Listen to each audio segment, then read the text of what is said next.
بسم الله الرحمن الرحیم.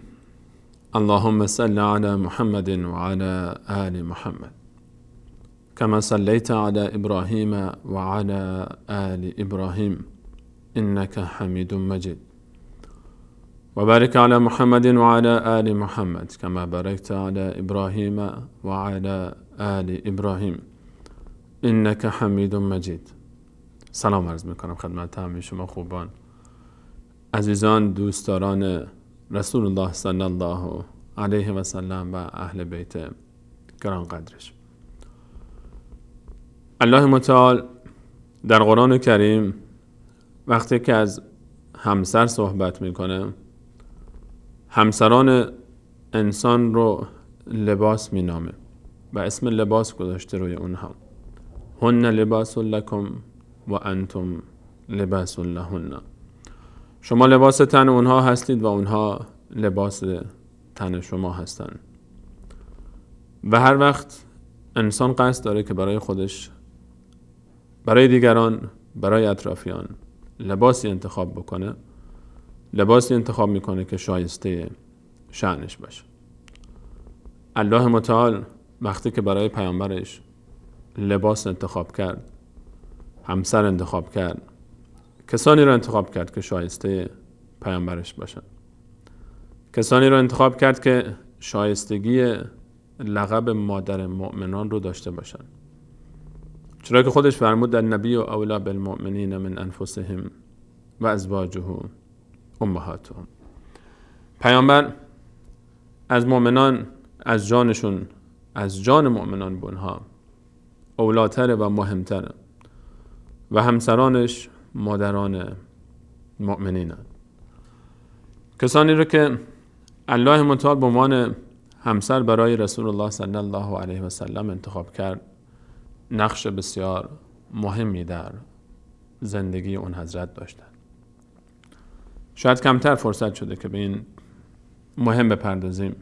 زندگی همسران رسول صلی الله علیه و سلم و اون بانوانی، اون خانم هایی که در محضر رسول صلی الله علیه و سلم در خانه پیامبر اهل بیت پیامبر بودن و در تمام فراز و نشیب و سختی و شادی پیامبر اکرم علیه السلام همراهیش کردن. اولین کسی که این افتخار نصیبش شد که همسر پیامبر ما بشه، که همراهش باشه، که همرازش باشه، که همدلش باشه، که همسفرش باشه، که همدمش باشه، بانوی بزرگواری بود به اسم خدیجه. خدیجه دختر خویلد پسر اسد، پسر عبدالعزا، پسر قسی یا قسی بزرگمرد مکه بود. خدیجه دختر خویلد، پسر اسد، پسر عبدالعزا، پسر قسی، 4 نسل بالاترش میرسه به قسی و قسی نسل 5 پیامبر هم هست. محمد ابن عبدالله ابن عبدالمطلب ابن عبدمناف ابن هاشم، قبل از عبدالمناف هاشم ابن عبدالمناف و قسی جد رسول الله صلی الله علیه و سلم هم هست.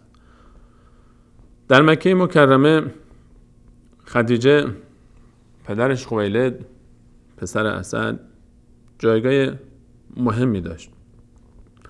در مکه مکرمه، مکه شهری نبود که پادشاهی داشته باشه، رئیسی داشته باشه و قبایل مختلفی زندگی میکردن. در این قبایل هر قبیله، هر طایفه بزرگی یک وظیفه‌ای به عهده داشت.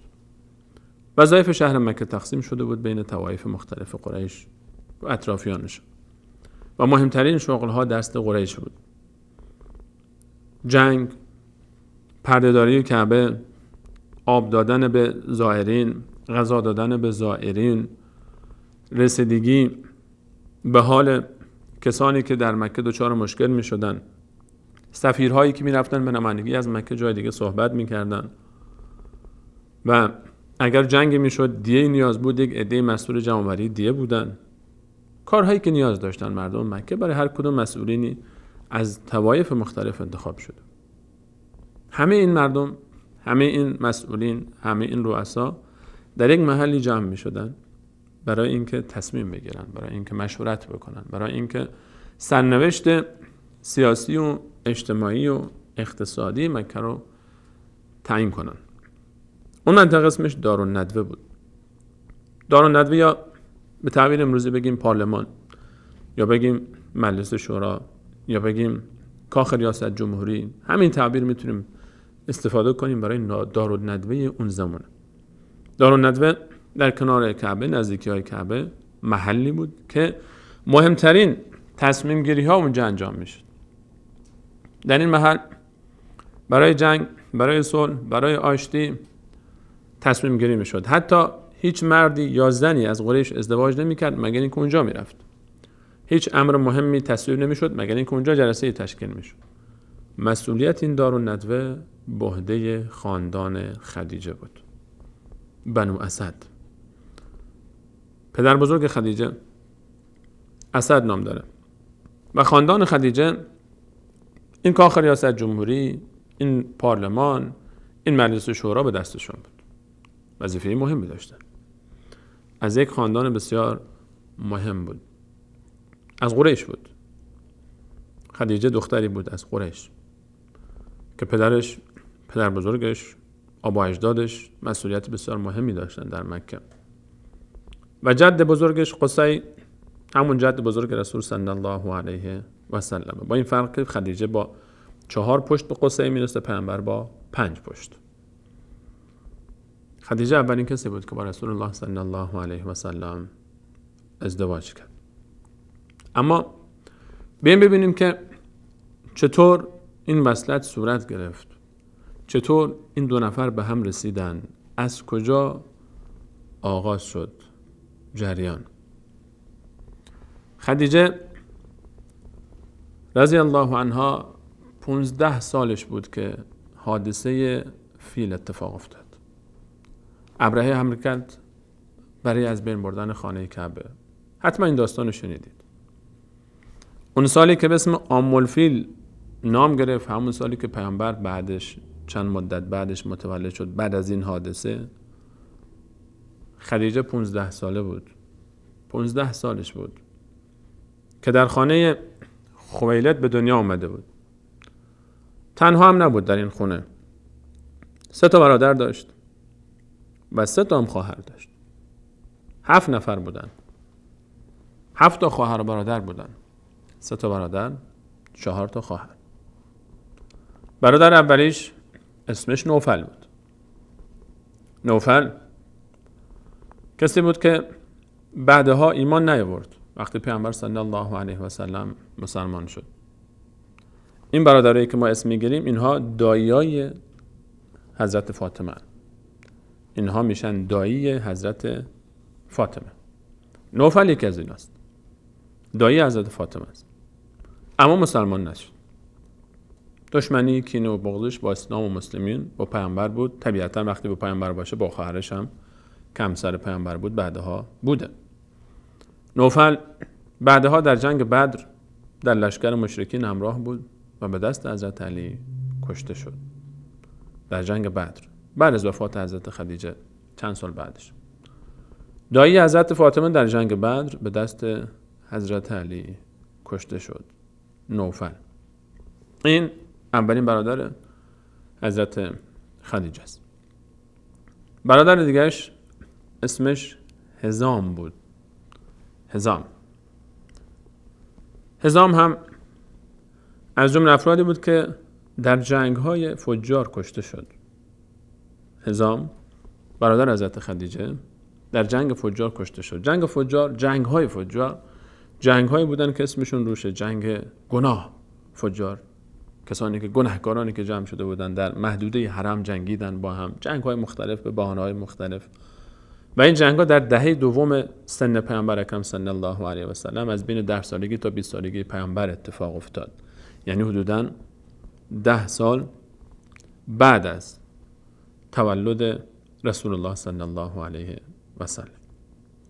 حزام در یکی از این جنگ ها کشته شد. پسرش حکیم بعدها مسلمان شد و به دامنه اسلام پیوست. حکیم ابن حزام برادرزاده حضرت خدیجه است. حکیم ابن حزام اون موقع مسئولیت دارالندوه به دست حکیم بود. حکیم ابن حزام. برادر سومش اسمش عوام بود. خوب فکر کنید این اسم کجا شنیدید؟ عوام، پدر زبیر، زبیر ابن عوام. بله، همون زبیر یکی از 10 یار بهشتی رسول صلی الله علیه و سلم، زبیر ابن عوام، برادرزاده حضرت خدیجه است. حضرت خدیجه عمه حضرت زبیر. عوام با صفیه ازدواج کرد. صفیه خواهر حمزه و خواهر ابو طالب و خواهر عباس، عمه رسول صلی الله علیه و سلم. حضرت صفیه با عوام ازدواج کرده بود که زبیر به دنیا آمد. از اونها حضرت زبیر پسر عوام و پسر صفیه است. پسر عمه پیامبر میشه و پسر عمه حضرت علی هم میشه، چون صفیه عمه حضرت علی هم بود، عمه پیامبر هم بود. زبیر پسر صفیه هم هست. و از طرف دیگه زبیر پسر دایی حضرت فاطمه است. زبیر پسر دایی حضرت فاطمه است، چون عوام پدرش برادر حضرت خدیجه بود. عوام برادر حضرت خدیجه است و زبیر پسر عوامه و میشه پسر دایی حضرت فاطمه. تا اینجا بیایتون باشه تو این خونه حضرت خدیجه 3 برادر داشت: نوفل، حزام و عوام. عوام هم در جنگ‌های فجار کشته شد، از دنیا رفت در دهه دوم سن رسول صلی الله علیه و سلم. اما خواهران حضرت خدیجه 3 خواهر داشت به اسم حاله و به اسم خالده و به اسم رقیقه. 3 خواهر داشت. از 2 خواهر آخرین، رقیقه و خالده، زیاد ذکری در کتاب‌های تاریخ نیست و زیاد از اونها اسمی ذکر نشده. اما حاله خواهر حضرت خدیجه، خاله حضرت فاطمه، حاله خاله حضرت فاطمه است، خواهر خدیجه است، خاله حضرت فاطمه است. حاله همون شخصی که پیغمبر بعد از وفات خدیجه هر وقت که حاله میمد به خونه رسول صلی الله علیه و سلم میفرمود که اللهم حاله، اللهم حاله، حاله اومده، حاله اومده. حاله خواهر حضرت خدیجه بود، بعدها مسلمان شد و مادر ابوالعاص ابن ربیعه. ابوالعاص ابن ربیع رو که میدونید داماد پیامبره، بعدها ایمان آورد، صحابی شد. ابوالعاص ابن ربیع رضی الله عنه داماد پیامبره. پیامبر 3 داماد داشت. اولیش ابوالعاص بود، دومیش عثمان بود، سومیش هم باز عثمان بود، 4میش حضرت علی بود. عثمان 2 بار ازدواج کرد، ذوالنورین. ابوالعاص اولین داماد پیامبر صلی الله علیه و سلم بود و خواهرزاده خدیجه با زینب ازدواج کرد. زینب دختر رسول صلی الله علیه و سلم. برگردیم خونه خویلد پیش ام المؤمنین خدیجه. 15 سالشه که حادثه اصحاب فیل اتفاق میفته و میبینه این اتفاق رو و خبر داره از اینکه چه اتفاقی افتاده در خونه‌ای که در این خونه 3 برادر داره و 3 هم خواهر داره. پدر این خانواده خویلد در همون محدوده جنگ‌های فجار، یعنی موقعی که پیامبر 10 سالشون بود و خدیجه بالای 25 سن داشت، از دنیا رفت. مادر حضرت خدیجه فاطمه دختر زائده از قریش بود. حضرت خدیجه هم پدرش از قریش بود، هم مادرش از قریش بود. وضع مالی خانواده هم خوبه. خانواده‌ایه که وضع مالی خوبی دارن. دختریه که صاحب نجابته، دختریه که صاحب اصل و نسبه، دختریه که حکیمه، دختریه که کمالات داره، دختریه که در یک خاندان مهم به دنیا اومده و افرادی که دورش برش هستن افراد مهمی بودن. خاندانشون هم که پارلمان دستشونه، کاخ ریاست جمهوری دستشونه، نقش مهمی تو مکه دارن. دختر هم جمال داره، هم کمال داره و هم اصل و نسب داره، خواستگارای زیادی داره. خواستگاری اومد به خواستگاری خدیجه دختر خویلد به اسم هند ابن نباش ابن زراره تمیمی. این اومد و خدیجه رضی الله عنها باش ازدواج کرد. اولین ازدواج خدیجه است. هنوز این اتفاقات هیچ ارتباطی پیامبر نداره. اینها داستان زندگی حضرت خدیجه قبل از آشنایی با پیامبره. اولین شوهرش هند هم اسمی که برای پسر استفاده میشه، برای مرد هم برای زن استفاده میشه. در عربی مثل هالک هم برای مرد استفاده میشه هم برای زن. هند هم برای مرد استفاده میشه هم برای زن. هند اولین همسرشه، از اشراف قریشه، ثروتمنده، با خدیجه ازدواج میکنه. حضرت خدیجه در زندگیش سختی زیادی دید. درسته که در خونه شاید در لحاظ امکانات چیزی کم نداشت، اما خب کشته شدن برادرش هزام، کشته شدن برادرش عوام، کشته شد و وفات پدرش، اینها همه حادثه های تلخی ان برش. یک بار دیگه یک حادثه تلخ دیگه هم تکرار شد.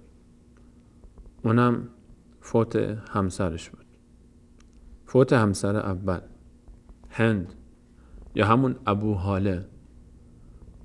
2 پسر داشت ام المؤمنین خدیجه از این آدم، از هند. یکی اسمش حاله بود، یکی دیگه اسمش هند بود. گفتم که هم حاله هم هند برای دختر و پسر استفاده میشه. 2 پسر داره از شوهر اولش و شوهر فوت میکنه. حاله میمونه و هند میمونه. خدیجه با 2 پسرش، شوهرش هم فوت کرده، در خونه است. اما در این خونه خواستگارای زیادی میان. هنوز خاطرخواهان زیادی داره خدیجه، کمالات داره، صفاتی داره که کمتر زنی در مکه مکرمه داره. یک نفر دیگه به اسم عتیق اومد. عتیق ابن عابد یا ابن عائذ مخزومی بود، از طایفه بنی مخزوم. اومد به خواستگاری.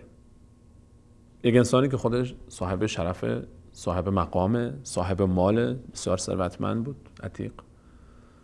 و اومد به خواستگاری بیوه هند دختر خویلد خدیجه. حضرت خدیجه هم قبول کرد، باش ازدواج کرد. ازدواج دوم با عتیق. چند مدتی گذشت، خداوند به اونها دختری داد. اسمش رو گذاشتن هند. و بعد از مدتی باز دوباره این همسر هم از دنیا رفت. چهره تلخی دوباره زندگی حضرت خدیجه به خودش گرفت. برای دومین باره که ازدواج میکنه، اما به هر حال تقدیر الله تعالی اینه که این همسر از دنیا بره. عتیق هم از دنیا رفت و یک دختر به جای گذاشت. هند موند و مادرش خدیجه. اون طرف هم یک هند دیگه است که پسره و حاله است که اون هم پسره. تو الان خدیجه دختر خویلد دوباره ازدواج کرده و 3 فرزند داره. یه پسر دختر به اسم هند داره، هر 2 اسمشون هنده و جالبه که هر 2 اسمشون هند. یک پسر داره به اسم حاله.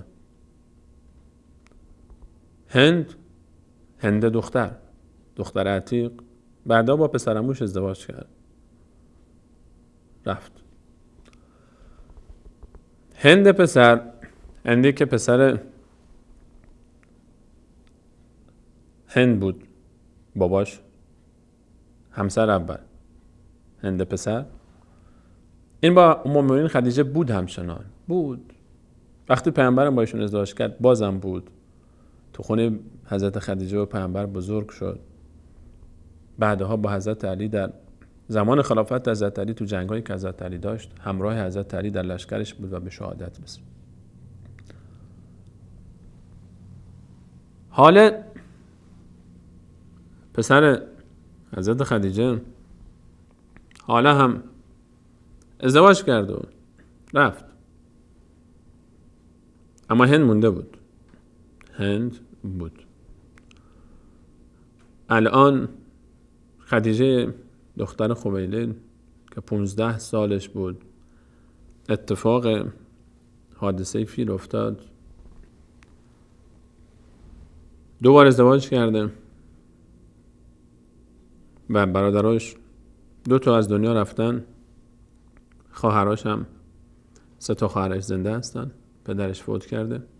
1 برادر داره به اسم نوفر که زنده است، شوهر اولش فوت کرده، شوهر دومش هم فوت کرده و از بین 3 تا فرزندش حاله و هند پسر و دختر ازدواج کردن و هند پسر که از همسر اولی همچنان باهاش هست.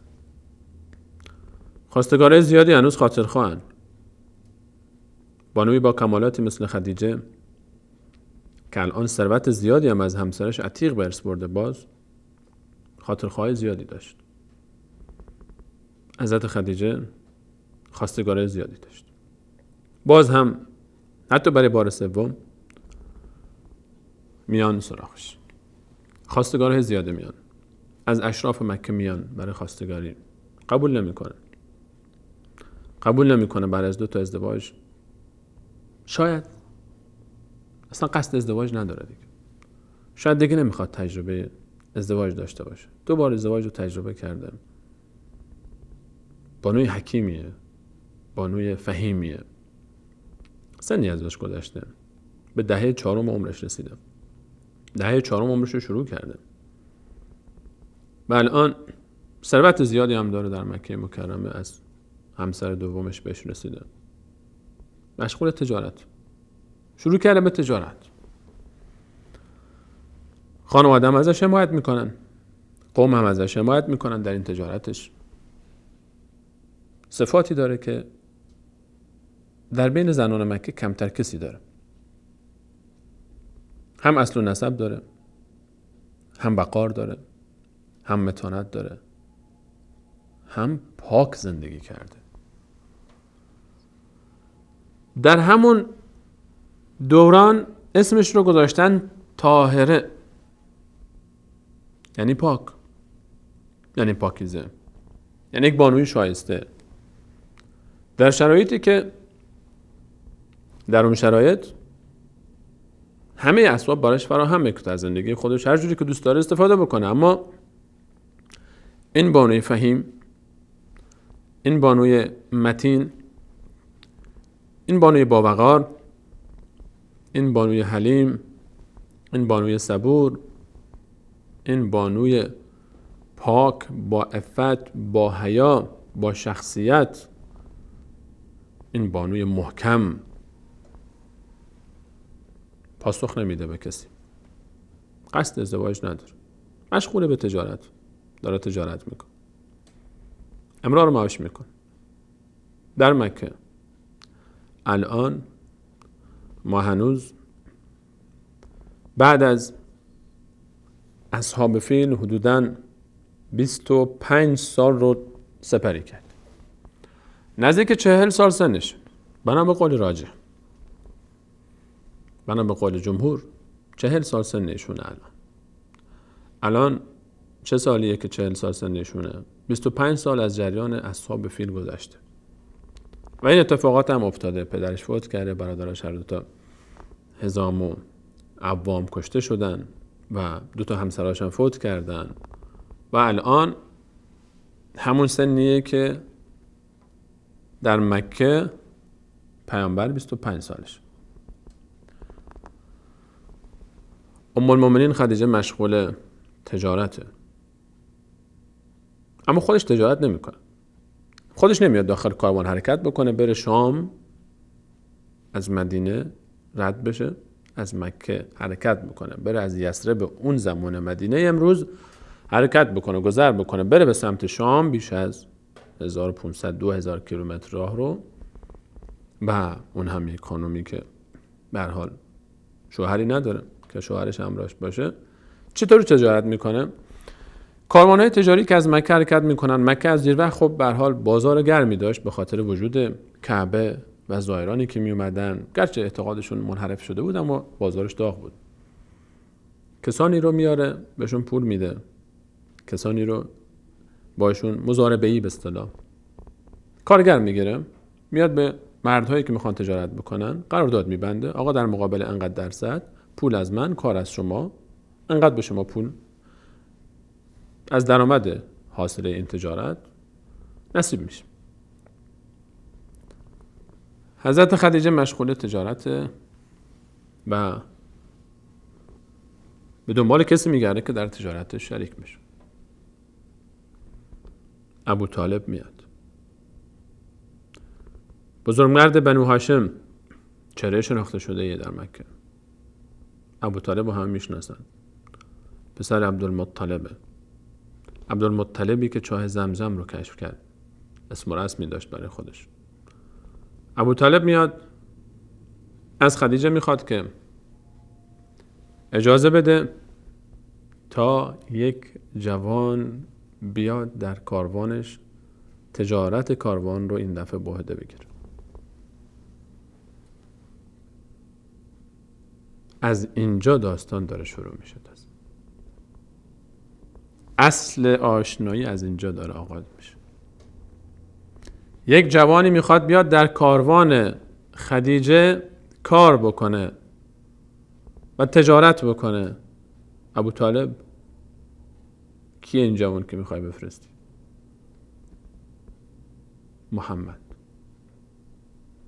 محمد میخواد بیاد در کاروان خدیجه کار بکنه. محمد ابن عبدالله. فکر میکنین که پاسخ حضرت خدیجه چی بود؟ منتظر پاسخش باشید در برنامه بعد. وقت ما به اتمام رسید. در برنامه بعد این آشنایی رو، این لحظه شروع رو، این لحظه عجیب رو با شما بررسی میکنیم. بعد ببینیم که اون جوان کی بود. یک بررسی بکنیم که اون جوان تا الان که رسیده به سن 25 چطور گذر کرده. خیلی گذرا خدیجه رو تا سن 40 سالگی امروزش یک بررسی کردیم از زندگیش و جایگاهش. در برنامه بعد انشاءالله به همراه شما درباره این جوان بیشتر صحبت خواهیم کرد و آشناییشون و چطور این دو نفر به هم نزدیکتر و نزدیکتر شدن. ممنونم از اینکه تا این لحظه برنامه‌تون یاری کردید. تا برنامه بعد همه شما عزیزان به الله تعالی میسپارم. الله یار و نگهدارش.